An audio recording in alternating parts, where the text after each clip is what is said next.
नमस्कार, आप देख रहे हैं बेहद जरूरी है और मैं हूं आपके साथ प्रिया शर्मा। हरियाणा सरकार ने आईपीएस अधिकारी वाई पूरण कुमार की कथित आत्महत्या को लेकर हुए विवाद के बीच छुट्टी पर भेजे जाने के 2 महीने बाद आईपीएस अधिकारी शत्रुजीत कपूर को पुलिस महानिदेशक के पद से कार्य मुक्त कर दिया है। शत्रुजीत कपूर की गैर मौजूदगी में राज्य पुलिस प्रमुख का अतिरिक्त प्रभार संभाल रहे ओपी सिंह को अगले आदेश तक कार्यवाहक डीजीपी के रूप में नियुक्त किया गया। वहीं कानून व्यवस्था पर नायब सरकार बैठकों में लगातार मंथन भी कर रही है, जो कहीं न कहीं ये दर्शाता है कि कानून व्यवस्था पर नायब सरकार ने गंभीर रुख अब अपना लिया है।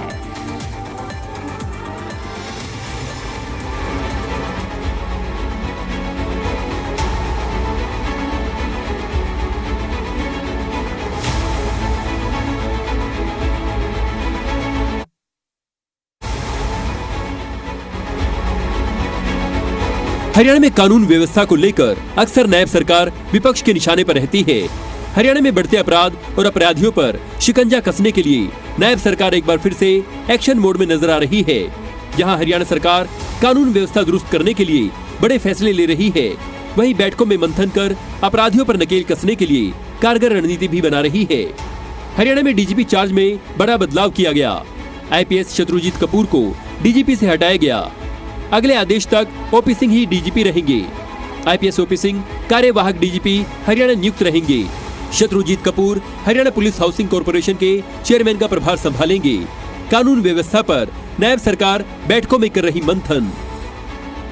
हरियाणा के डीजीपी ओपी सिंह ने एक्स पर पोस्ट करते हुए कहा कि कुख्यात अपराधी, ड्रग तस्कर की धरपकड़ और अपराधियों के अड्डों पर रेड लगातार जारी है। साथ ही उन्होंने कहा कि पुलिस में सबसे जरूरी है सुनना, तभी तो कुछ समझ में आएगा, कुछ किया जा सकेगा। एक तरफ जहां नायब सरकार कानून व्यवस्था को लेकर गंभीर नजर आ रही है, तो वहीं दूसरी ओर विपक्ष सरकार पर लगातार हमलावर है। जेजेपी अध्यक्ष अजय चौटाला ने कहा कि प्रदेश में कानून व्यवस्था पूरी तरह से चरमराई हुई है, हर वर्ग परेशान है। आज कानून व्यवस्था चौपट हुई है, हर वर्ग के लोग दुखी हैं, परेशान हैं। आज किसान सबसे ज्यादा दुखी और परेशान है। ऐसे में कुछ सवाल हैं जिनका जवाब हरियाणा की जनता जानना चाहती है। कानून व्यवस्था पर सरकार कितनी गंभीर? क्या अपराध और अपराधियों पर कसेगा शिकंजा? क्या बदमाशों के दिलों में बैठेगा खाकी का खौफ? डीजीपी ओपी सिंह के हाथ में कमान से क्या संदेश? क्या अपराधियों की उल्टी गिनती हो गई है शुरू? अब देखना ये होगा कि हरियाणा में अपराध और अपराधियों पर कितना अंकुश लग पाता है। ब्यूरो रिपोर्ट, जी मीडिया।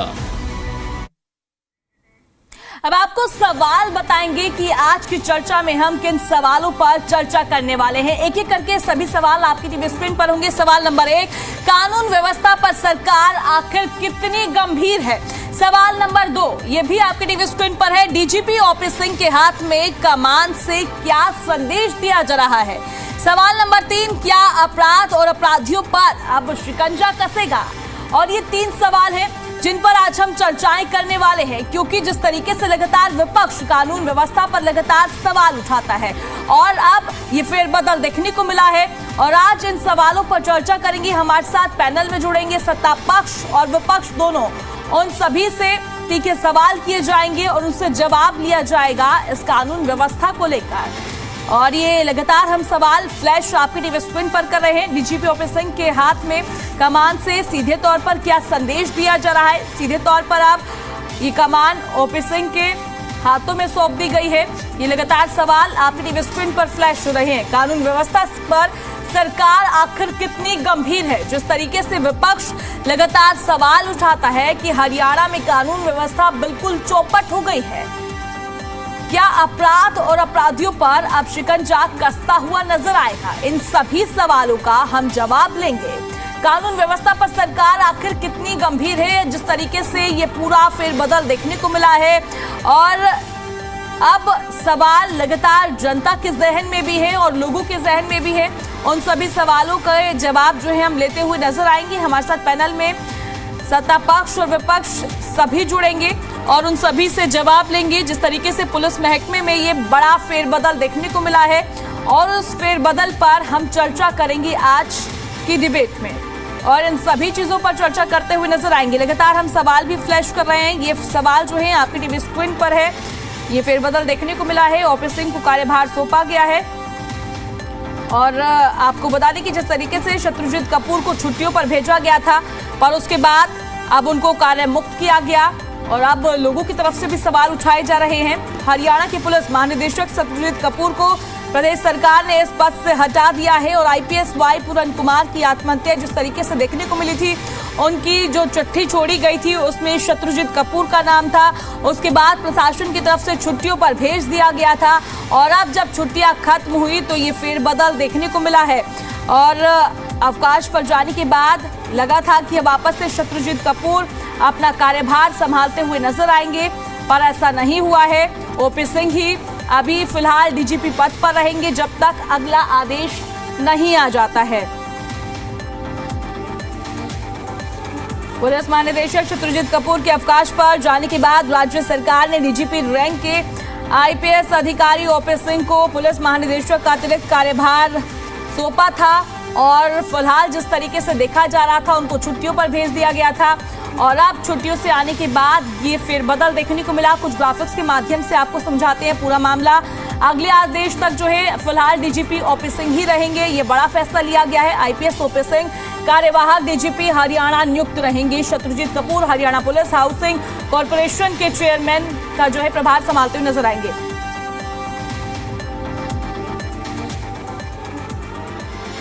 फिलहाल अब चर्चा की शुरुआत करते हैं। हमारे साथ पैनल में जुड़ चुके हैं आईएनएलडी प्रवक्ता रजत पंजेटा और साथ ही हमारे साथ एसपी भी जुड़ गए हैं। महाराज सिंह रिटायर्ड एसपी हैं और चर्चा की शुरुआत करते हैं। सबसे पहले तो आप दोनों का बहुत बहुत स्वागत है और मैं सबसे पहले रिटायर्ड एसपी महाराज सिंह हमारे साथ जुड़े हुए हैं, मैं उनके पास जाना चाहूंगी। सर देखिए, मैं कानून व्यवस्था के बारे में आपसे समझना चाहूंगी।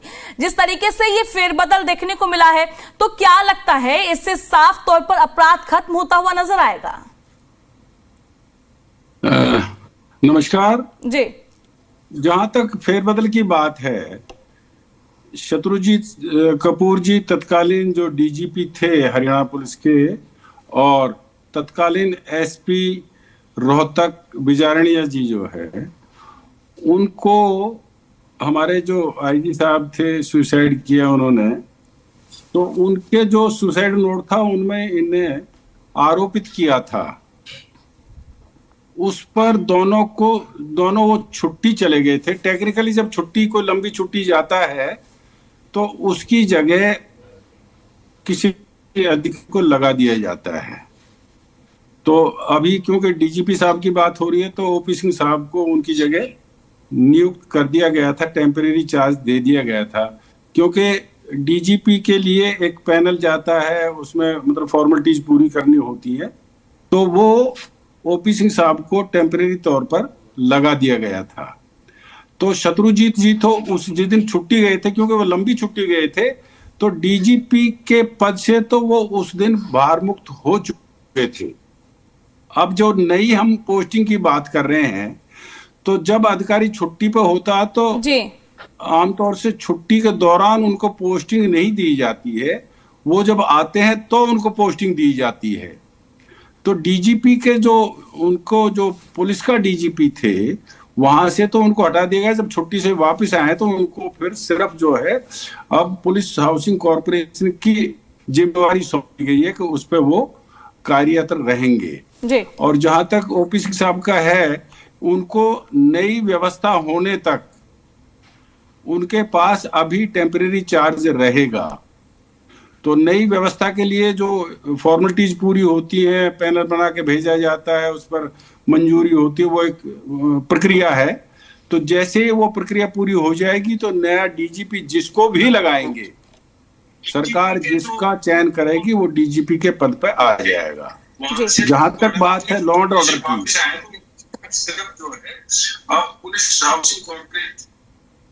जी बोलिए आप कंटिन्यू कीजिए। ओके। तो नए जो डीजीपी हैं जिनको लगाया जाएगा वो अपना कार्यभार संभालेंगे। जहां तक कानूनी व्यवस्था की बात है, अधिकारियों पर इस बात की बहुत प्रेशर भी होता है और लोगों में भी इस बात का असर होता है कि जो अधिकारी कार्यरत हैं वो उनकी कार्य प्रणाली क्या है, वो किस तरह से किससे डील करते हैं, जो अपराधी है उससे किस तरह से डील करते हैं, जो मतलब जो उनके पास फरियादी के तौर पर आते हैं उनसे किस तरह से डील करते हैं। अलग अलग किस्म की डीलिंग जो है हर किसी के साथ होती है, और नीचे से ऊपर तक जो एसएचओ से लेकर या आईओ हम कहें, आईओ से लेकर डीजी तक जो एक चेन बनती है, उस चेन में जो काम करने वाले हैं, जो भी अधिकारी हैं, वो किस तरह काम करते हैं, उनका तालमेल किस तरह का रहता है। अब देखिए, जो जिस बात को हम एक हिंदुस्तान की पुलिस में भी और खास तौर से हरियाणा की पुलिस में ये जो 2 सुसाइड हुए, ये एक काला पीरियड था खास तौर से हरियाणा पुलिस के लिए। एक हमारे जो वाई पूर्ण कुमार जी थे, उन्होंने सुसाइड किया, फिर एक हमारे एक एएसआई रैंक के थे, उन्होंने सुसाइड किया। तो ये एक बहुत काला पीरियड था हमारे खास तौर से पुलिस के लिए और हरियाणा के लिए, हरियाणा पुलिस और हरियाणा के लोगों के लिए भी। ठीक है महाराज जी, हमारे साथ रजत पंजेटा भी जुड़े हुए हैं, एनएलडी प्रवक्ता हैं। सर, मैं आपसे जानना चाहूंगी, लगातार आप लोगों की तरफ से हरियाणा सरकार पर आरोप लगाए जाते हैं कि हरियाणा में कानून व्यवस्था बिल्कुल जो है ध्वस्त है, चरम पर है अपने पर। अब जिस तरीके से हरियाणा सरकार का एक्शन देखने को मिल रहा है, ये फेरबदल देखने को मिला है, इस पर आपकी तरफ से क्या कहना है? जी देखिए, हमारा काम जो प्रदेश में यथास्थिति है उसको सरकार तक पहुंचाना और सरकार के ऊपर इस बात का दबाव डालना कि हरियाणा की जनता के अंदर सुरक्षा का माहौल होना चाहिए, हरियाणा की जनता सुरक्षित महसूस करनी चाहिए। और क्योंकि होम डिपार्टमेंट अब सीधा मुख्यमंत्री जी के अधीन आता है, और उसके बावजूद कई बारी मुख्यमंत्री जी का एक बयान आया था, आपको पता होगा, पिछले 1 साल के अंदर कई बार वो ये दोहरा चुके थे कि मैंने पुलिस को फ्री हैंड दे दिया, मैंने पुलिस को फ्री हैंड दे दिया। लेकिन क्राइम जो है, जो क्राइम की घटनाएं हैं, वो रुकने का नाम नहीं ले रही थी। एक के बाद एक मुख्यमंत्री जी को जैसे चैलेंज कर रहे थे जो अपराधी हैं, और सरेआम जो है वो घटनाएं एक के बाद एक जो है वो हरियाणा प्रदेश में घट रही थी, और हरियाणा की सड़कें जो है वो खून से लाल हो रही थी। तो अगर अभी भी की बात करूं ताजा घटना की, तो नरवाना के अंदर एक व्यापारी हैं जैन साहब करके, पहले उनको खत पकड़ाया गया हाथ में कि लाला अभी तो गोलियां वैसे चला रहे हैं, अगली गोली आपकी छाती पर होगी अगर 50 लाख रुपए नहीं दिए तो। ये हाल ही की ताजा घटना है जी। लेकिन हाँ, मैं इस बात से भी, क्योंकि मैं उन प्रवक्ताओं में से नहीं हूं कि केवल सरकार की आलोचना ही करनी है। अगर सरकार में कहीं पे भी कोई ठीक काम लगेगा और उसको मैं जरूर, जो जनता की आवाज होगी जैसी भी होगी, पब्लिक परसेप्शन जो भी पब्लिक की अंदर सेंटिमेंट है। लेकिन हाँ, मैं इस बात से भी जरूर कहूंगा कि ओपी सिंह जी के आने के बाद जो पहले हालात थे, जो पहले पकड़े ही नहीं जा रहे थे क्रिमिनल्स, जो हौसले, तो चलो अभी भी मैं कहूंगा कि अभी भी बहुत सारा काम होना बाकी है, अभी भी बहुत सारा काम होना बाकी है। लेकिन हाँ, एक जनता थोड़ा सा अपना कुछ कॉन्फिडेंस जो है वो जरूर कहीं ना कहीं ये देखती है कि हाँ कुछ तो हो रहा है, कुछ मतलब पुलिस का जो काम है, मतलब पुलिस का काम जनता को तंग करना नहीं है, पुलिस जनता की सुरक्षा के लिए, हाँ जो असामाजिक तत्व है, जो क्रिमिनल्स है, उनको तंग करने के लिए है, उनको परेशान करने के लिए है, उनकी धरपकड़ के लिए है। और पता नहीं क्यों सुमित गौड़ जी, आपके साथ जो भी बैठे आप म्यूट कर लीजिए, उनकी और आपकी कन्वर्सेशन यहाँ सुनाई दे रही है। तो हाँ जी, तो आप प्लीज म्यूट कर लीजिए, मेरे को डिस्टरबेंस हो रही है। तो बिल्कुल हरियाणा प्रदेश की जो जनता है उसको कैसे वो सुरक्षित महसूस करे, और अभी भी अगर हौसले बुलंद है, अभी भी अगर ऐसी घटनाएं जो है वो अंजाम दे रही हैं और उस सारा कुछ है उसके बावजूद भी, तो अभी भी मुझे लगता है बहुत सारा काम होना बाकी है अभी भी। यानी सुरक्षा के लिहाज से, डर के हिसाब से जो है वो अपराधियों में डर कम है, जनता में अपराधियों का डर ज्यादा है। ठीक है, हमारे साथ सुमित गोड भी जुड़े हुए हैं, कांग्रेस पार्टी से प्रवक्ता हैं। सर, मैं आपसे भी जानना चाहूंगी, जिस तरीके से हरियाणा सरकार एक्शन मोड में नजर आ रही है, अब अपराधियों को लेकर कार्य किया जा रहा है, वहीं अब देखा गया कि महकमे में फेरबदल भी देखने को मिला, इस पर आपकी क्या राय है? देखिए, सबसे पहले तो मैं हरियाणा सरकार को बधाई देना चाहूंगा, धन्यवाद करना चाहूंगा कि आखिर 11.5 साल बाद वो जागे, उन्होंने भी बयानबाजी करी, उन्होंने बोला कि हम इस चीज को लेकर प्रयासरत है। मैं बता देना चाहता हूं आगे, अभी तो ये लेटेस्ट जो डीजीपी का जो घटनाक्रम सारा हुआ है, हरियाणा नहीं देश में किसी से नहीं छुपा, लेकिन मैं थोड़ा सा और पीछे भी जाना चाहूंगा कुछ आंकड़ों के साथ। अगर क्राइम की हम बात करें तो जो क्राइम रेट है, चाहे वो मर्डर हो, और स्पेशली हम हरियाणा के उससे बैठे, हम हरियाणा की बात करेंगे हम बजाय, और फिर मैं बात करूंगा अपने फरीदाबाद जिले की, जहां से मैं आता हूं। देखिए, कुल मिला के जो आंकड़े ऑन रिकॉर्ड हैं, जबकि बहुत से ऐसे जो रिकॉर्ड में नहीं भी होते, लगभग 71 के करीब मर्डर हुए हैं हरियाणा में, डकैती 6 हुई है, बड़ी छोटी की बात नहीं कर रहा मैं, और जो चोरी 394 एंड जो थेफ्ट है, खाली मैं बात करूं फरीदाबाद में तो पूरे हरियाणा में 2677 रजिस्टर्ड हुई है, और अकेले फरीदाबाद में सबसे ज्यादा है।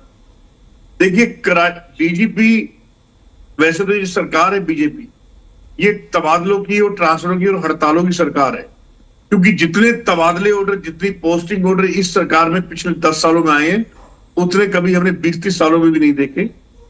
जितना क्राइम इस सरकार में बढ़ा है, उतना पहले कभी नहीं देखा। और बट यस, मैं साथ ही थोड़ी तारीफ भी करूंगा, क्योंकि जब आप बेशक अपोजिशन में हो, लेकिन अगर आपका रूलिंग पार्टी, आपका अपोनेंट कहीं कुछ काम अच्छा कर रहा है तो उसकी तारीफ भी करनी चाहिए। तो वो भी मैं साथ साथ कर रहा हूं, क्योंकि हम पार्टी से परे हट के, हम पहले हमें अपने प्रदेश, जिला, अपने यहाँ के आसपास के लोगों के बारे में पहले सोचना होता है। अगर बात करते हैं यूपी की, तो नो डाउट यूपी में क्राइम रेट बहुत नीचे गया है, बहुत अच्छा यूपी में कंट्रोल किया है, चाहे वहां के सीएम ने किया हो, चाहे वहां की सरकार ने किया हो। और हमारा हरियाणा जो कि यूपी का पड़ोसी राज्य है, उससे रत्ती भर भी सबक नहीं लिया, रत्ती भर भी इंस्पिरेशन नहीं लिया। और फरीदाबाद में अब तो ऐसा लगता है कि जितने भी यूपी के गैंगस्टर थे, या यूपी के जो चोर थे, या यूपी के जो गिरोह थे, वो सब मोस्टली हरियाणा में आ गए, क्योंकि जितनी गैंग वॉर, जितना कुछ क्राइम हरियाणा में हुआ है पिछले 4-5 सालों में, तो बहुत ज्यादा हुआ है। तो निश्चित रूप से हरियाणा पुलिस का भी, हरियाणा बीजेपी सरकार का भी, और सीएम का खुद का फेल्योर है, बिग फेल्योर। सो मैं अब ये, चाहे कोई भी नए डीजीपी लगा दे, कुछ भी कर दे, जब तक सरकार और पुलिस में आपस में समन्वय, आपस में एक प्रेशर नहीं रहेगा, तब तक कुछ नहीं होगा। आप आज किसी भी नाके पे चले जाइए, कहीं भी चले जाइए, आपको दिख जाएगा कैसे मंत्री लेते हैं और कैसे लोगों को से पैसा एक्सटॉर्शन कर रही है। पॉल्यूशन तक के नाम पे पुलिस कर रही है एक्सटॉर्शन। रात को आप गुड़गांव से कहीं भी घूमिए, जितने भी नाके लगा रखे इन्होंने, यहाँ गुड़गांव पुलिस ने, मेरा गुड़गांव से तो कोई वास्ता नहीं, ना मेरा गुड़गांव कोई व्यापार, लेकिन आना जाना होता है, कभी शादियों में, कभी वैसे, और कभी दोस्तों में। तो जितने पुलिस नाके गुड़गांव में लगते हैं, वो सारे नाके कहाँ लगते हैं? या तो घाटा मोड़ पे भी, जो गुड़गांव से खा 11 को पकड़ लो, पैसे ले लो। जितने भी गुड़गांव में बहुत रनिंग प्रेस्टो बार है, पब्स है, उनके बाहर निकलती गेट के बाहर नाका लगा देते हैं पुलिस वाले। मैं ये इनकी पकड़ ही वहीं तक है, खाली रेंज ही वहीं तक ही है कि शराबियों को, गाड़ी चलाने वालों को पकड़ो और 500-1000 रुपए लेके छोड़ दो। बड़े क्रिमिनल जो घूम रहे हैं, जिन रोड्स पे घूम रहे हैं, जहां बैरिकेडिंग होनी चाहिए प्रॉपर ढंग से, बॉर्डर पे, वहां कुछ नहीं है आज भी। तो मैं साफ कहना चाहता हूं कि और जितने भी लोग, वैसे सबकी जो आम आदमी है, उसकी गाड़ी की तलाशी भी हो रही, सब हो रही है, बट लेकिन क्रिमिनल का पता नहीं चल रहा। ठीक है सुमित जी, आपने जितने भी सवाल उठाए हैं, इन सभी सवालों का जवाब मैं सुनील जी से ले लेती हूँ। बीजेपी प्रवक्ता हमारे साथ लगातार जुड़े हुए हैं। सुनील जी, आपका क्या कहना है? देखिए, सबसे पहले तो ये तारीफ योग्य बात है जिस तरीके से बड़ा फैसला लिया गया है और फेरबदल देखने को मिला है, पर जिस तरीके से विपक्ष, अभी आपने भी सुना, लगातार कह रहा है कि हरियाणा में क्राइम रेट काफी बड़ा है। मैं भी हाल ही घटना की बात करूं, अभी जिक्र भी किया कांग्रेस पार्टी के प्रवक्ता ने, जिस तरीके से देखने को मिला था, एक गोलीकांड अभी हुआ और एक युवती की जो है लाश बरामद की गई। और बात अल-फलाह यूनिवर्सिटी की जाए तो क्राइम रेट तो बढ़ रहा है, इस पर जवाब दीजिए। जी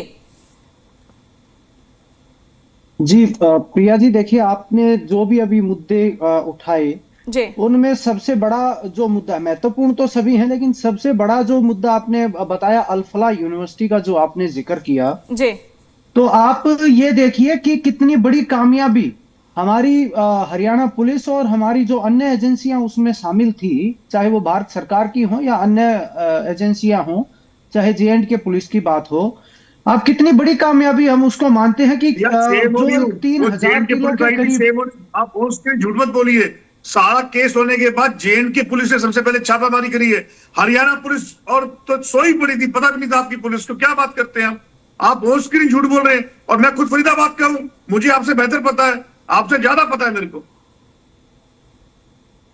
जो बोले सच बोलिए। आप तो बड़ा अच्छा बहाना कर रहे हो। आप बस ये बोलिए क्योंकि अभी पोल्यूशन में भी आपने यही बोला था, क्राइम पे भी बोल दीजिए कि जी जनसंख्या बढ़ रही है तो क्राइम तो बढ़ेगा। ये बढ़िया तरीका, ये बोल दीजिए बस आप, और कुछ नहीं आपके पास कहने को। सुमित जी शांत रहिए, सर्दी का मौसम, आप भी थोड़ा ठंडा रहिए। मुझे पता है, सारे देश को पता है कि आपको पता है और आपके नेता राहुल गांधी को, आप दो लोगों को ही सब पता है। बाकी तो सब यहाँ पे बेवकूफ घूम रहे हैं, किसी की आंख और कान काम नहीं कर रहे हैं। तो आपकी बारी हो चुकी, मुझे भी बोलने का मौका दे, सुने मेरी भी बात, बाद में आपकी बारी आएगी, आप बोलना। बोलिए सुनील जी, आप अपनी बात को कंटिन्यू कीजिए। पेशेंस रखें जी, थोड़ा सा पेशेंस रखें मेरे साथी। उसमें आप देखिए कितना बड़ा एक जखीरा। सुमित जी आप भी बोलिएगा, मैं भी आपको समय दूंगी। अभी फिलहाल सुनील जी को बोलने दीजिए। बोलिए सुनील जी। ये काफी एग्रेसिव होके आए हैं मेरे भाई। तो उस मामले में देखिए कितना बड़ा जखीरा उन लोगों ने वहां पे जमा करके रखा था। तो उस सारे का अगर भांडा फोड़ समय रहते नहीं होता तो और भी बड़ी दुखद घटनाएं हो सकती थी प्रिया जी। तो इसके लिए तो मैं अपनी एजेंसियों को, अपनी पुलिस को, सबको बधाई देता हूं। सभी जो उसके जवान शामिल थे उसमें उनको बधाई देता हूं कि उन्होंने एक बहुत बड़ी घटना को होने से रोक लिया। और एक छोटी वो घटना हुई, वो दुखद है, जो भी घटना हुई नहीं होनी चाहिए थी, लेकिन उसका एक छोटा ही रूप था। लेकिन वो उसमें अगर लापरवाही कहीं सरकार की होती या सुनील जी देखिए, छोटा रूप तो नहीं कहेंगे, इतने लोगों की मृत्यु हुई। अब देखिए बात तो यहाँ पर कानून व्यवस्था पर हो रही है, छोटी बड़ी बात तो है नहीं, और कई अपराध देखने को मिले हैं। जी बोलिए। मैं आपकी बात पे आ रहा हूँ प्रिया जी। मैं कह रहा हूँ जितना जखीरा उन्होंने इकट्ठा किया था तो उस हिसाब से तो वो मतलब कम ही था। मैं ये बात कर रहा हूँ। देखिए सुनील जी, वही तो जखीरा कैसे आया, किस तरीके से प्रवेश हुआ, कई सवाल यहाँ पर खड़े हो जाते हैं ना। सीधे तौर पर तो कानून व्यवस्था पर सवाल खड़े हो रहे हैं। बिल्कुल जी बिल्कुल, वो आपकी बात जायज है, मैं मानता हूं। उस पे इंक्वायरी जारी है, वो उनके खिलाफ भी एक्शन होगा। जो अगर कोई अधिकारी इसमें दोषी होगा, लापरवाही होगी, उस पे भी कार्रवाई होगी। अब आप जैसे माननीय डीजीपी जी का आपने मुद्दा उठाया है जी, तो जिस प्रकार कोई उनका कंप्लेन के अंदर नाम आया तो उनको छुट्टी पे भेज दिया गया, 2 महीने की छुट्टी पे, और तुरंत उनके बाद में ओपी सिंह जी को चार्ज दे दिया गया। तो आप देखिए अब उनकी 2 महीने की छुट्टियां खत्म हो गई हैं। तो वो पुलिस के हमारे सीनियर अधिकारी, उनको छुट्टियां खत्म होने के बाद उनको कोई ना कोई तो पोस्टिंग देनी होगी उनके हिसाब से, और कोई ना कोई डीजीपी के पोस्ट पे भी, पुलिस के पोस्ट पे भी कोई ना कोई रखना होगा। तो एक नियमित एक्सरसाइज है सरकार की, नियमित एक बदलाव है। प्रशासन में समय समय पे बदलाव होते रहते हैं। आज ही आईएएस और एचसीएस स्तर के भी अधिकारियों की बहुत सारी ट्रांसफर हुई है, ऐसा नहीं है सिर्फ पुलिस महकमे में हुई है। और हाँ, क्योंकि आप आजकल ये मुद्दा बड़ा जोर शोर से चल रहा है कि कानून व्यवस्था में कहीं ना कहीं कमी है, या जो भी कानून की व्यवस्था के ऊपर जो सवाल उठ रहे हैं उन पे अंकुश लगाने में हमारी सरकार और हमारी हरियाणा पुलिस लगातार, और आप देखिए पीछे लगभग 2 से 3 महीने पहले की बात है, माननीय मुख्यमंत्री जी ने एक मैराथन मीटिंग पूरी पुलिस महकमे के साथ की थी। उसमें सारे जिलों के एसपी, डीजीपी और आईजी स्तर के अधिकारी तक उसमें शामिल हुए थे। और उसके बाद से कितने एनकाउंटर हरियाणा में देखने को मिले। आप देखिए प्रिया जी, घटना होना एक अलग बात है। अपराधी कोई भी होगा वो घटना करने से पहले किसी को सूचित नहीं करेगा, लेकिन घटना होने के बाद कितनी त्वरित कार्रवाई उसके ऊपर होती है वो हरियाणा सरकार और हरियाणा पुलिस सुनिश्चित करती है। और उसी का परिणाम है कि पिछले दिनों में लंगड़ा ऑपरेशन के नाम से भी ऑपरेशन चलाया गया। अपराधियों के अंदर भय और खौफ का माहौल है, और उसी का परिणाम है कि पिछले 1 महीने के अंदर जेलों में हरियाणा के जो कोई जमानत पे आकर के या कोई छोटा मोटा अपराध करके जो लापरवाही के कारण जो बाहर घूम रहे थे, या जो भी इस तरीके का जो एक लोग थे जो बाहर थे, उनको पकड़ के 4000 से ज्यादा लोगों को जेल के अंदर दिया गया है। तो देखिए, हरियाणा पुलिस तत्पर है, कार्रवाई कर रही है, सरकार भी उस चीज को लेकर के लगातार माननीय मुख्यमंत्री जी स्वयं मॉनिटरिंग कर रहे हैं सारे मामले की। और हरियाणा पुलिस को सिर्फ बयानबाजी नहीं, हरियाणा पुलिस को किस प्रकार ज्यादा सक्षम किया जाए उसके ऊपर भी हमारी सरकार का पूरा ध्यान है। उसके लिए जो रूटीन बजट होता है वो तो ठीक है, लेकिन एक 22 करोड़ रुपए का एक अलग से बजट सिर्फ और सिर्फ हरियाणा पुलिस के आधुनिकीकरण के लिए 1 साल के लिए अब की बार हमारी सरकार ने रखा था, और उसमें से आधे से ज्यादा बजट अभी खर्च भी हो चुका है। ये सब पब्लिक डोमेन है, कोई भी साथी इसकी जानकारी ले सकता है। उसी का परिणाम है कि हर जिले में साइबर थाने को अलग अलग खोले गए।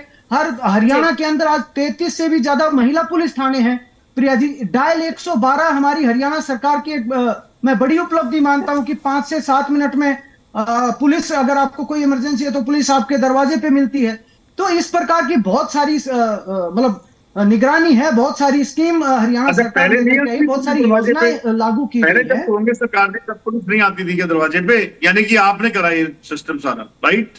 अरे भैया शांत रहो ना, मुझे पता है आपका कल की रैली के बाद बड़े जोश में हो, थोड़ा शांत रहो भैया, ऐसे नहीं करते, नहीं करते ऐसे, आप शांत रहो, मैं प्रार्थना करता हूँ आपसे। नहीं होगा जो नहीं, आप थोड़ा सिंसियर बिहेव करो, अरे सिंसियर बिहेव करो, सुनना सीखो, सुनना सीखो भैया, आप सुनना सीखो, सुमित जी आप सुनना सीखो।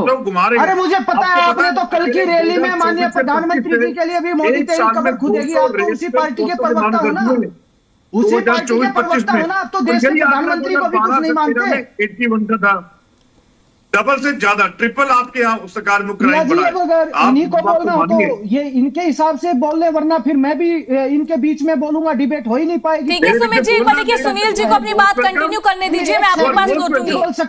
बोलिए सुनील जी, आप अपनी बात को कंटिन्यू कीजिए। करूंगा यहाँ बैठ के तो 1 सेकंड भी नहीं बोल पाएंगे।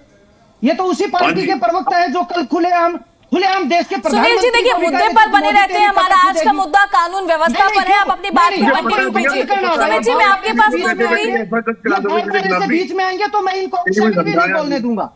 प्रिया जी, मैं इनके बीच में बोला ही नहीं। ठीक है सुनील जी, आप अपनी बात को कंटिन्यू कीजिए। सुमित जी, मैं आपके पास लौटूंगी, बोलिए। सकते हैं भैया, हम आपके हिसाब से थोड़ी ना डिबेट करेंगे।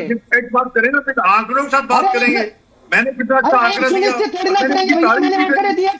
सुमित जी देखिए, आप भी अपनी बात को रखिएगा, फिलहाल सुनील जी को अपनी बात को कंटिन्यू करने दीजिए, मैं आपके पास लौटूंगी, क्योंकि आज का मुद्दा काफी गंभीर है। जिस तरीके से आपने तमाम सवाल उठाए, मैंने सभी सवाल जो है सुनील जी के आगे रखे, वो उन्हीं सवालों का जवाब दे रहे हैं। बात को कंटिन्यू करने दीजिए, बोलिए। जी प्रिया जी, इसके अलावा भी समय समय पर पिछले दिनों हमने देखा कि कितने बड़े बड़े अपराधियों को, चाहे थाईलैंड से काला खैरमपुरिया नामक एक अपराधी को हरियाणा पुलिस ने डिपोर्ट किया, जो बाहर बैठ के धमकी देते थे और अपराधी बेखौफ रहते थे कि हम बाहर बैठे हैं, कुछ कर नहीं पाएगी पुलिस हमारा।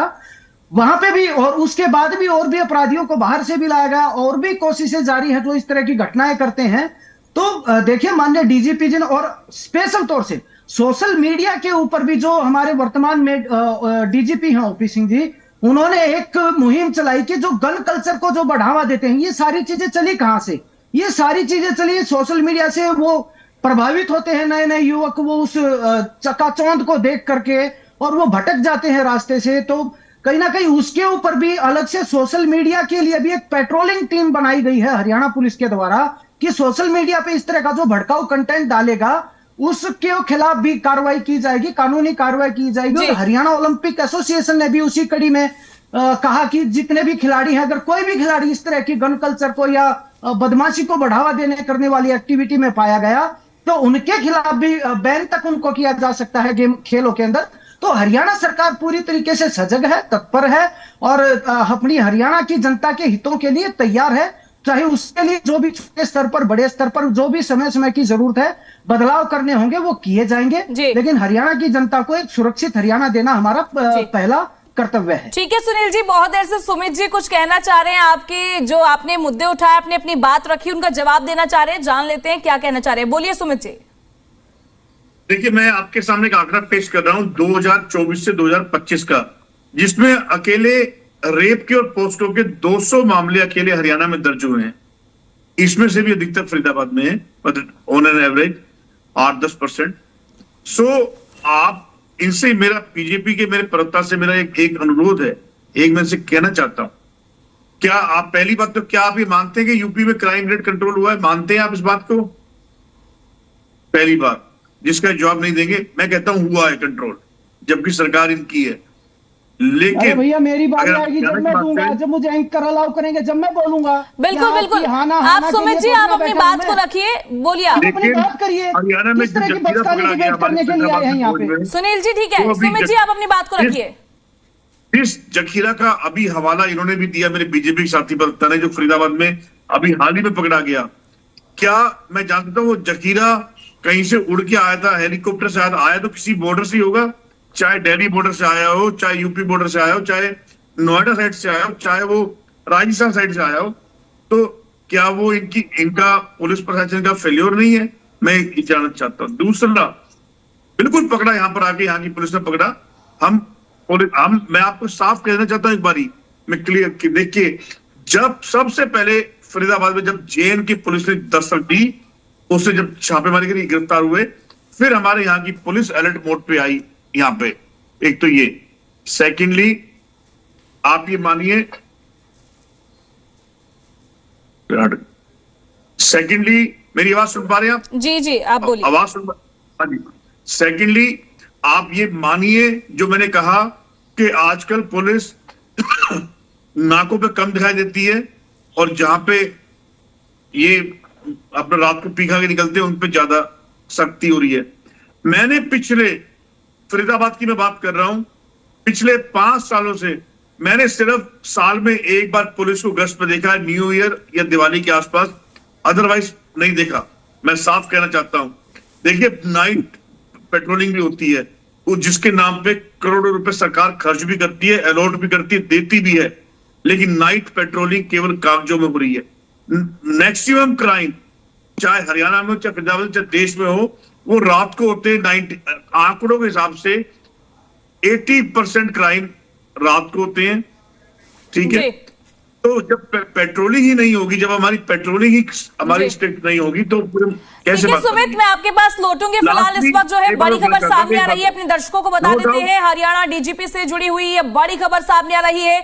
आईपीएस अजय सिंघल डीजीपी की रेस में आगे चल रहे हैं, और साथ ही आपको बता दें कि आईपीएस आलोक मित्तल भी डीजीपी की रेस में है, और एस चावला, एसके जैन भी डीजीपी की रेस में है। फिलहाल ओपी सिंह है हरियाणा के कार्यवाहक डीजीपी। देखने वाली बात होगी क्या कुछ बदलाव देखने को मिलेगा, क्योंकि 31 दिसंबर को रिटायर्ड हो रहे हैं ओपी सिंह। आखिरी दिन है, रिटायरमेंट हो जाएगी, उसके बाद देखने वाली बात होगी क्या कुछ हरियाणा में फिर से बदलाव देखने को मिलता है, और हरियाणा का डीजीपी कौन होता है। क्योंकि जिस तरीके से शत्रुजीत कपूर पहले डीजीपी थे, हरियाणा में ये केस देखने को मिला, उसके बाद बदलाव देखने को मिला, ओपी सिंह को कार्यवाहक डीजीपी बनाया गया, और अब फिर से ऐलान किया गया था डीजीपी को लेकर। अभी फिलहाल जो ये जानकारी मिल रही है, ये सूत्रों के हवाले से जानकारी मिल रही है, ये बड़ी खबर आपके टीवी स्क्रीन पर है। हरियाणा डीजीपी से जुड़ी हुई खबर सूत्रों के हवाले से सामने आ रही है। आईपीएस अजय सिंघल डीजीपी की रेस में है, वहीं आईपीएस आलोक मित्तल भी डीजीपी की रेस में है, और एएस चावला और एसके जैन भी डीजीपी की रेस में है। अब देखने वाली बात होगी 31 तारीख के बाद किसका नाम सामने आता है, और क्या कुछ मंथन हरियाणा में किया जाता है, क्योंकि 31 दिसंबर को ओपी सिंह रिटायर्ड हो जाएंगे। देखने वाली बात होगी, बड़ी खबर आपके टीवी स्क्रीन पर है।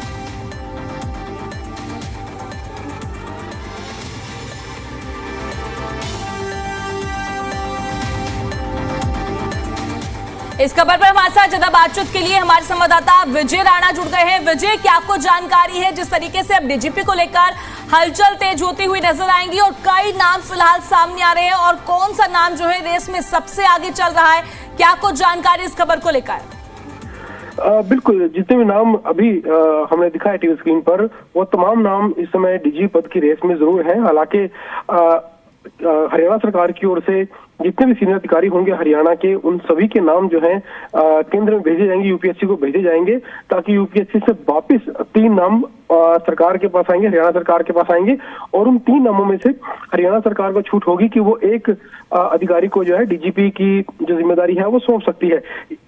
अभी फिलहाल कई नाम चर्चा में हैं सीनियर अधिकारियों के जो 1991 1992 बैच के हैं, लेकिन इसमें ये भी देखा जाता है कि जो अधिकारी है उसको रिटायर होने में कम से कम 2 साल का समय जरूर बचा हो, क्योंकि डीजीपी के पद पर जब जिम्मेदारी दी जाती है तो ऐसे अधिकारियों को दी जाती है जिनके रिटायर होने में 2 साल से ज्यादा समय बचा हो, क्योंकि 2 साल के लिए न्यूनतम जो है डीजीपी पद की जिम्मेदारी दी जाती है, और इसके बाद हालांकि उसको एक्सटेंशन दिया जा सकता है। तो फिलहाल ये जो 4 नाम हमने बताए ये जरूर चर्चा में, इसके अलावा भी कई और नाम है जो लिस्ट में शामिल हो सकते हैं। इससे पहले भी हरियाणा सरकार ने जो लिस्ट है यूपीएससी को भेजी थी, जिसमें 6-7 अधिकारियों के नाम थे, लेकिन उस समय जो 3 नाम फाइनल करने थे यूपीएससी की ओर से वो नहीं किया गया, और यही जवाब आया कि अभी डीजीपी का पद खाली नहीं है, क्योंकि शत्रुजीत कपूर छुट्टी पर चल रहे हैं, या तो उन्हें किसी और विभाग में ट्रांसफर किया जाए, उसके बाद ही जो ये पद है वो खाली माना जाएगा और तभी नए डीजीपी की नियुक्ति हो सकती है।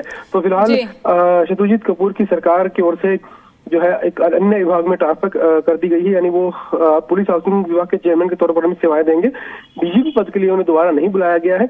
ऐसी सूरत में जो है 31 दिसंबर को ओपी सिंह जो मौजूदा डीजीपी हैं वो रिटायर होंगे, और अगले डीजीपी की नियुक्ति तक वो ही इस पद को संभालेंगे। तो फिलहाल एक बार फिर से पैनल तैयार करना होगा हरियाणा सरकार को यूपीएससी को भेजने के लिए, और वहां भेजने के बाद जब दोबारा यूपीएससी की ओर से 3 नाम आएंगे, उसमें से एक नाम जो है हरियाणा सरकार फाइनल कर सकती है। जी ठीक है विजय, आपने जानकारी दी उसके लिए बहुत बहुत शुक्रिया। तो ये आपके टीवी स्क्रीन पर इस वक्त की बड़ी खबर, फिलहाल ये खबर जो है सूत्रों के हवाले से सामने आ रही है, और अब देखने वाली बात होगी कि इसका नाम सामने आएगा। और अभी फिलहाल जो है ये जानकारी मिल रही है कि 31 दिसंबर को ओपी सिंह रिटायर्ड हो जाएंगे। अब इसके साथ हम चर्चा में वापस लौटेंगे और इन सभी मुद्दों पर चर्चा करते हुए नजर आएंगे। और सुमित जी, आप अपनी बात को रख रहे थे, सबसे पहले तो आप अपनी बात को कंटिन्यू कीजिए। जी देखिए, मैं जो भी हरियाणा के नए डीजीपी आएंगे उनको अग्रिम शुभकामनाएं, और मैं सरकार ये फैसला सरकार ही लेगी जिसको बनाएगी, लेकिन हम उम्मीद करेंगे नए डीजीपी से कि जो हरियाणा में जो क्राइम रेट थोड़ा पिछले दिनों में बिगड़ा, मैं किसी व्यक्ति विशेष की बात नहीं करूंगा, किसी पर्सनल केस की बात नहीं करूंगा, केस तो गिनाने को बहुत सारे हैं क्योंकि आपकी इसमें टाइम भी लिमिटेड मिलता है, बट मैं ये जरूर चाहूंगा हरियाणा सरकार से भी और हरियाणा सरकार के मुख्यमंत्री से भी कि वो इस बार मॉनिटरिंग पूरी अच्छी रखें, जैसे उन्होंने कहा है। अगर वाकई में हरियाणा को लेके, अगर वाकई में केसेस को लेके क्राइम रेट कम करना चाहते हैं तो प्रॉपर मॉनिटर हो। सेकेंडली एक बात कहना चाहता हूँ कि हमारे पास एक रिपोर्ट बहुत तक ज्यादा आ रही है, बड़ी गंभीर रिपोर्ट है, और इसमें लाइक इतना सभी मुझे संदेह नहीं है कि इस रिपोर्ट में कोई गलती होगी। मैं हरियाणा के माननीय मुख्यमंत्री से एक बात और कहना चाहता हूं कि एक चीज का जरूर ध्यान रखें, डीजीपी जो भी बने उसको फ्री हैंड जरूर दें, क्योंकि मैं आपको बता देना चाहता हूं फरीदाबाद में इतना बुरा हाल है, यहाँ पे थाने और चौकियों के एसएचओ लगने तक की मंथली सेट के भी इतना कि इस थाने का ये रेट है, इस थाने का ये रेट है, और जिसमें इनके स्थानीय नेता लिप्त है, इनके चाहे वो मंत्री हो, चाहे कोई भी, चाहे विधायक कोई भी हो, किसी भी।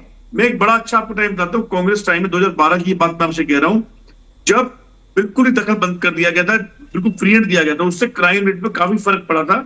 तो मैं माननीय मुख्यमंत्री सैनी साहब से ये अनुरोध करूंगा कि जो यहाँ के जितने भी नेता हैं उनको बोलिए कि खाली डेवलपमेंट की बात करें, जो फंड चाहिए वो ले, जो अधिकारी, लेकिन पुलिस में जो पोस्टिंग 3 पोस्टों पर इतना गंदा खेल हो रहा है फरीदाबाद में। एक डीआई की पोस्ट, उसे कहते हैं डिस्ट्रिक्ट इंस्पेक्टर, जो ट्रकों की वेरिफिकेशन करता है, ट्रकों की फिटनेस सर्टिफिकेट देता है, 7-7 लाख रुपए महीना दे रहे हो। एक थाना यहाँ पे नवीन नगर फरीदाबाद में, कई थाने ऐसे हैं फरीदाबाद में जहां पे एसएचओ का मंथली का रेट कम से कम आप मान के चलिए 3 से 5 लाख रेट।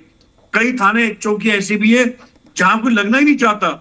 तो ये जो हाल है, ये फरीदाबाद का सीपीओ, चाहे जिले का सीपीओ और डीजीपी, इनको फ्री हैंड दिया जाए, और बीजेपी के जितने भी स्थानीय नेता हैं, चाहे फरीदाबाद के, चाहे गुड़गांव के, चाहे और जिलों के, उनका हस्तक्षेप पुलिस पोस्टिंग में बंद होना चाहिए, तभी क्राइम रेट कंट्रोल होगा, तभी डीजीपी और सीपी ढंग से काम कर पाएंगे। ठीक है सुमित जी, हमारे साथ आईएनएलडी प्रवक्ता भी लगातार जुड़े हुए हैं, उनसे भी बातचीत करते हैं, उनका क्या कुछ कहना है। रजत जी, आपका क्या कहना है जिस तरीके से क्राइम रेट को लेकर आपकी तरफ से भी सवाल उठाए गए थे, पर अब जिस तरीके से देखा जा रहा है हरियाणा सरकार लगातार मंथन करते हुए नजर आ रही है और एक्शन भी अब हरियाणा में देखने को मिल रहा है। जी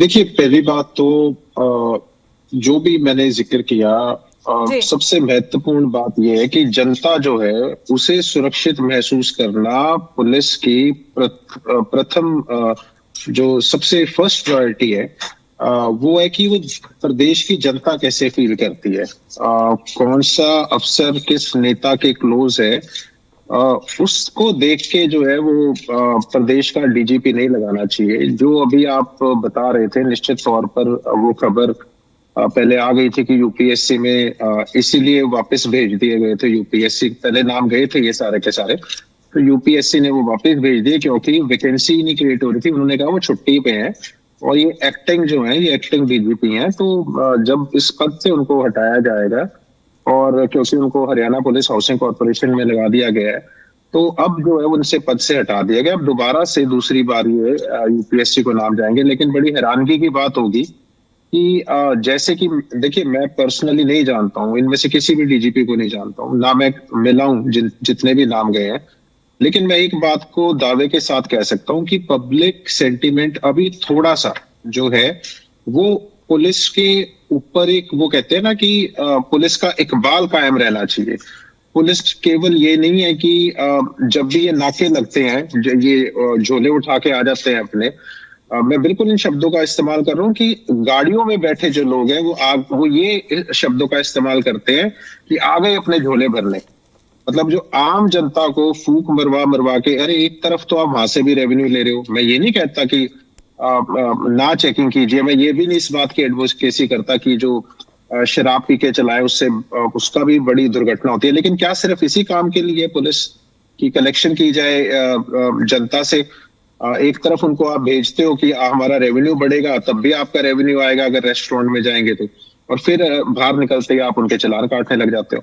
ये क्रिमिनल्स के अंदर डर का जो बात है ना, डर का एक पुलिस के लिए डर, ये अभी भाजपा के प्रवक्ता ने एक बात कही यहाँ पे कि क्राइम होता है, हम क्राइम रोकने से करने से तो नहीं रोक सकते, क्रिमिनल के दिमाग में नहीं जा सकते, मगर हम उसको पकड़ लेते हैं। अरे यही तो मूल प्रश्न है कि क्रिमिनल्स के अंदर इतना डर पैदा करो, पुलिस का इकबाल कायम करो। क्या पुलिस सिर्फ इस काम के लिए कि आपके डीएसपी रैंक के नेता, डीएसपी रैंक के अफसर आपके नेताओं से हाथ जोड़ के माफी मांगे, पब्लिक अपॉलॉजी करे मीडिया के ऊपर और चैनलों के, और उसकी आप फिल्म बनाओ? क्राइम ब्रांच का एएसआई संजीव कुमार की हत्या, डीएसपी बिश्नोई साहब की हत्या, नफे सिंह राठी जी की हत्या, ठीक है, एक किसान को जिंदा जला दिया था बिल्डर है निजामपुर गांव के अंदर, ठीक है, पंचकुला में हुई, हांसी में हुई, उसके बाद रेस्टोरेंट्स के बाहर फायरिंग, उसके बाद बहुत सी ऐसी घटनाएं नारायणगढ़ की हो चाहे गोहाना की हो, एक शोरूम था कार शोरूम, वहां 100 राउंड फायर कर दिए, खेड़ी लखा सिंह की घटना होगी। मतलब इतनी ज्यादा ऐसी ऐसी घटनाएं एक के बाद एक की क्राइम कैपिटल नाम रख दिया गया हरियाणा का। अब मूल प्रश्न ये था, और ये चलो ओपी सिंह जी से पहले की घटना कुछ है जो ताजी घटना है वो मैंने आपको बताई, बाकी जिसका सिर काट दिया गया लड़की का वो तो अपना प्रेम प्रसंग था, मैं उसको भी गलत कहता हूं, लेकिन ये क्रिमिनल्स जो इन्वॉल्व है, और क्योंकि अभी भी आपने एक जिक्र कर दिया, मैं उसके बारे में बात नहीं करना चाह रहा था, आपने एक यूनिवर्सिटी का जिक्र किया, बिल्कुल चलो ठीक किया, लेकिन वो पहुंचा कैसे, वो कामयाब कैसे हुए? क्या केवल हम सिर्फ एक यूनिवर्सिटी के बारे में बोल सकते हैं? अभी मैं आपको ताजा खबर बताता हूँ, कुलविंदर शर्मा है, रिटायर्ड इंडियन एयरफोर्स के ऑफिसर हैं, असम से उनको अरेस्ट किया गया है, किस लिए? पाकिस्तान की जासूसी। एक देवेंद्र सिंह जेएंडके पुलिस के डीएसपी थे, उनको अरेस्ट किया गया था, पाकिस्तान की जासूसी। राजस्थान की सीआईडी ने अरेस्ट किया प्रकाश सिंह को, पाकिस्तान की जासूसी। प्रदीप कुमार डीआरडीओ के साइंटिस्ट प्रदीप कुरलकर आरएसएस में 14 साल रहे, आरएसएस में एक्टिव हैं, मिसाइल साइंटिस्ट हैं और पाकिस्तान की मदद कर रहे हैं। आरएसएस का व्यक्ति प्रदीप कुरलकर डीआरडीओ का साइंटिस्ट, वो भी मिसाइल साइंटिस्ट है और वो पाकिस्तान की मदद कर रहा है। अरे अंदर कितनी काली भेड़ियां, किस किस से लड़ोगे आप? कैसे देश सुरक्षित रहेगा? लेकिन हाँ, हरियाणा का जहां तक संदर्भ है, देखिए मैं हम प्रदेश के प्रवक्ता है, मैं कोई टिपिकल बार बार एक जगह का जिक्र करके, एक डिस्ट्रिक्ट का जिक्र करके नहीं समय खराब करूंगा।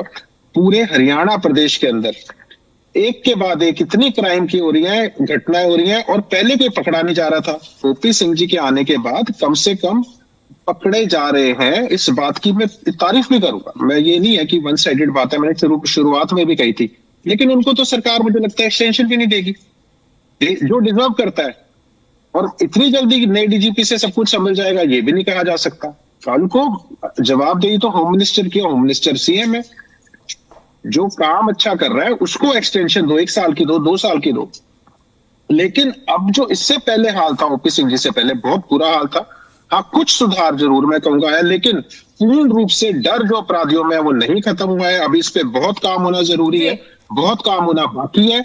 और थोड़े से समय में अगर आप सोचते हैं कि पुलिस भी इतनी जल्दी, आपको लगता है कि जिस हिसाब से ओपी सिंह जी ने स्ट्रिक्टनेस दिखाई, और सबसे पहले उन्होंने पब्लिक और पुलिस के इंटरैक्शन के लिए बहुत जोर डाला। पहले ऐसे डीजीपी हैं जिन्होंने पब्लिक को रिस्पेक्टफुली बात कीजिए, उसको चोर मत समझिए, उसको पुलिस का व्यवहार जो है, इन चीजों के ऊपर एम्फेसिस किया है, और मुझे लगता है काबिले तारीफ बात है। ठीक है रजत जी, और जिस तरीके से आप लोगों की तरफ से सवाल उठाए गए, लगातार जो है बीजेपी प्रवक्ता इन सभी सवालों पर जवाब देने का प्रयास करते हुए नजर आ रहे हैं, उनको भी समय दे देते हैं। बोलिए सुनील जी। जी प्रिया जी, देखिए बिल्कुल मेरे दोनों साथियों ने, क्योंकि ये विपक्ष में है तो सरकार की अच्छाई तो करेंगे नहीं, जरूरी है कि सरकार की कमियां निकालेंगे, बुराई करेंगे, कुछ ना कुछ टीका टिप्पणी करेंगे, लेकिन उसके बराबर ही इन्होंने तारीफ भी करी है। तो मैं मानता हूं कि अगर इन्होंने कुछ नेगेटिव बातें कही हैं तो कुछ पॉजिटिव भी कही हैं, तो दोनों को मिला के एक पार तो इन्होंने इस डिबेट में कर दिया कि हरियाणा की कानून व्यवस्था फिलहाल ठीक ट्रैक पे है। आगे वाले दिनों में और भी सुधार जारी रहेगा। मैंने पहले भी कहा कि किसी भी जगह प्रिया सुधार की गुंजाइश हमेशा बनी रहती है। हर रोज ठीक ट्रैक पे नहीं है भाई साहब जी, मैं अभी बहुत काम होना बाकी है। मैंने ये नहीं कहा ठीक ट्रैक पे है। आप शब्दों को वही शब्द बोलिए जो मैंने बोले। मैंने ये कभी नहीं कहा, मैंने ये कहा अभी बड़े कम समय में बहुत सी ऐसी क्राइम कैपिटल हरियाणा बन गया था। बहुत कम समय में एक जगह पे मैं आपको कहूंगा, जो आप विदोषी से पकड़ के लेके आए हो वो पहले क्यों नहीं ओपी सिंह जी से पहले हुआ? अगर आप हरियाणा के भी किसी कोने से पकड़ के लेके आए हो, पहले क्यों नहीं हुआ ये? अब जो व्यक्ति थोड़ा सा ठीक काम करने लगा है उसका तो नाम भी नहीं लिया आपने। पूरे जो नाम अभी बता रहे थे संवाददाता, जब ब्रेक आई बीच में, जो यूपीएससी को नाम भेजे गए हैं उसमें तो नाम भी नहीं ओपी सिंह जी का, एक्सटेंशन का ही बात नहीं है कहीं। जो व्यक्ति डिजर्व करता है उसका तो कोई नाम और निशान नहीं है। आप बताइए क्या मतलब? आप अगर कहीं पे तारीफ की कर रहा हूं यहां पर कि उन्होंने कहीं ना कहीं कुछ तो एक्शन देखने को मिल रहा है। पहले तो बिल्कुल फ्री हैंड के बावजूद कोई एक्शन ही नहीं था। आप केवल उन्हीं शब्दों को बोलिए जो मैंने बोले हैं, ऐसे मत बोलिए आप। जी सुनील जी, आप बोलिए। जी प्रिया जी, मैं बोलना तो चाहता हूं लेकिन बीच बीच में रोक देते हैं मेरे साथी। बोलिए बोलिए। देखिए, शत्रुजीत कपूर भी हरियाणा पुलिस के ही डीजीपी थे, इसी सरकार ने उनको लगाया था। ओपी सिंह भी हरियाणा सरकार के डीजीपी हैं, इसी सरकार ने उनको अपॉइंट किया है। तो ये सारे अधिकारी इसी सरकार के हैं और सरकार की नीतियों के अनुसार ही अधिकारी या प्रशासनिक ढांचा काम करता है। अब इन्होंने कहा कि जो ये विदेश से पकड़ के लाया वो भी पकड़ के, ये तो बहुत पहले से जो मैंने एक बाय नेम जो मैंने एक नाम लिया था, काला खैरमपुरिया नाम से, थाईलैंड से जो लेकर के आए थे, वो तो ओपी सिंह से बहुत पहले की बात है। वो तो शत्रुजीत कपूर के समय में ही वो गिरफ्तारी हो चुकी थी, वहां से डिपोर्ट, क्योंकि डिपोर्ट करवाने में भी काफी समय लगता है इन लोगों को। तो ऐसा नहीं है, आज भी हरियाणा पुलिस लगातार कोशिशों में है कि बाहर से कुछ इस तरह के एलिमेंट अगर जो बाहर हैं, देश से बाहर हैं, उनको भी डिपोर्ट किया जाए। लगातार वो कानूनी कार्रवाई है, उसमें हरियाणा पुलिस लगी हुई है। और मैंने जैसे पहले एक मिनट आप फिर कहोगे, ठीक है, सुधार की गुंजाइश हमेशा रहती है। सुनील जी एक शब्द का बोलोगे तो मैं रजत जी देखिए, आपकी भी बारी आएगी, मैं आपके पास आऊंगी। सुनील जी को भी अपनी बात कंटिन्यू करने दीजिए। बोलिए सुनील जी, अपनी बात को कंटिन्यू कीजिए। एक शब्द गलत बोल सुनील जी, मैं आपके पास आऊंगी, तब आप अपनी बात को रखिएगा। फिलहाल सुनील जी को अपनी बात रखने दीजिए। मैं आपके पास मैं आपको समय दूंगी। बोलिए, बहुत देर बोले हो आप, कंटिन्यू कीजिए। टेक्निकल गलत बोल दिया आपने।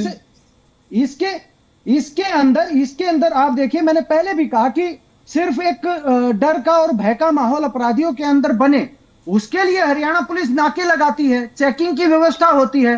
तो अभी जो कांग्रेस के प्रवक्ता कह रहे थे कि पहले तो उन्होंने कहा कि ये नाके ज्यादा लगाते हैं, फिर उन्होंने कहा कि सिर्फ ये बार के आगे नाके लगाते हैं, बाकी बेखौफ रहते हैं।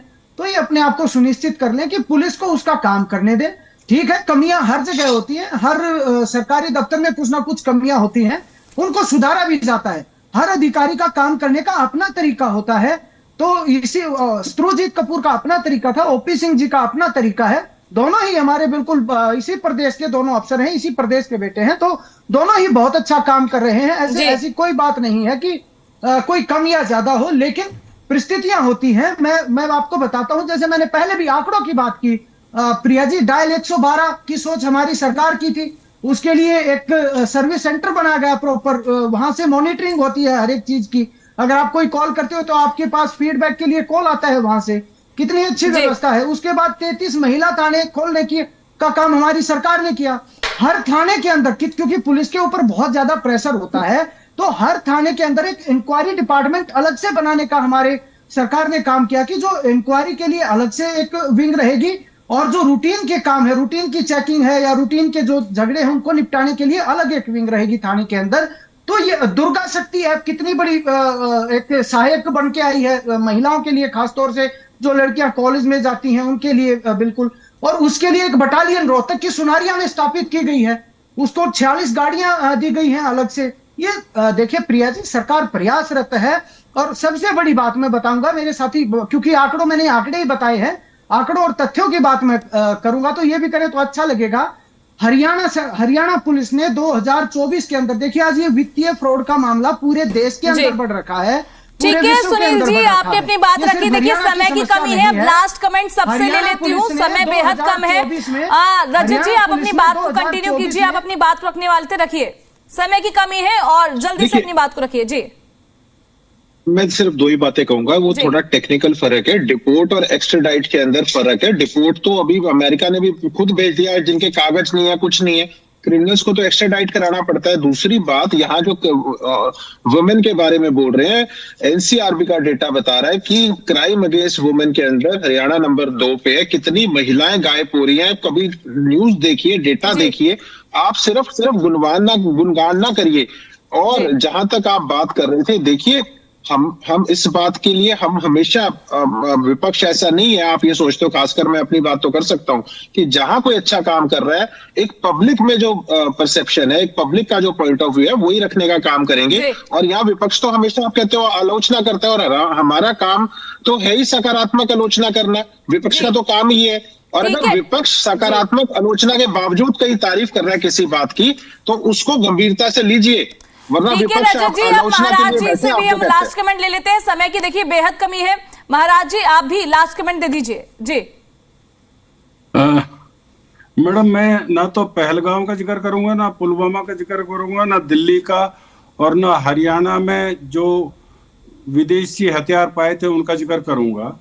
मैं दो बातों का जिक्र करूंगा। जो हमारे वाई पूर्ण कुमार जी का सुसाइडल मामला था, या रोहतक के एक थानेदार की सुसाइडल का मामला था, ये इसमें हमारे डीजीपी रैंक के जो आदमी थे वो पार्टी बने। ये बहुत दुखद है, जिससे हरियाणा पुलिस का मोरल डाउन हुआ। दूसरा, एक मंत्री एसपी को या पुलिस के इंस्पेक्टर को मीटिंग में ह्यूमिलिएट करे, इससे हरियाणा पुलिस का या किसी भी पुलिस का जब मोरल डाउन होता है तो काम करने में दिक्कत होती है। तो सरकार को पहले नंबर पे चाहिए कि वो अपने मंत्रियों को कंट्रोल करे, वो पुलिस को ह्यूमिलिएट ना करें। उसका तरीका होता है, वो जो वहां पे दूसरे नंबर का बैठा है, जैसे सेक्रेटरी कहते हैं उस मीटिंग का, जो डीसी बैठा है उससे कह सकते हैं इसे देख लेना मामले को। वहां पे लोगों के बीच में पुलिस को ह्यूमिलिएट करना बंद करे, जो ये करते हैं। अब डीएसपी से एक से स्टेज पे माफी मंगवाई गई जी। ये जो बातें हैं, ये पुलिस का मोरल डाउन करती है, ह्यूमिलिएशन जब होती है। ठीक है, देखिए समय की कमी है। महाराज जी और साथ ही रजत जी और सुनील जी, सुमित जी, आप हमारे साथ जुड़े उसके लिए बहुत बहुत शुक्रिया। तो आज की चर्चा में फिलहाल इतना ही। नमस्कार।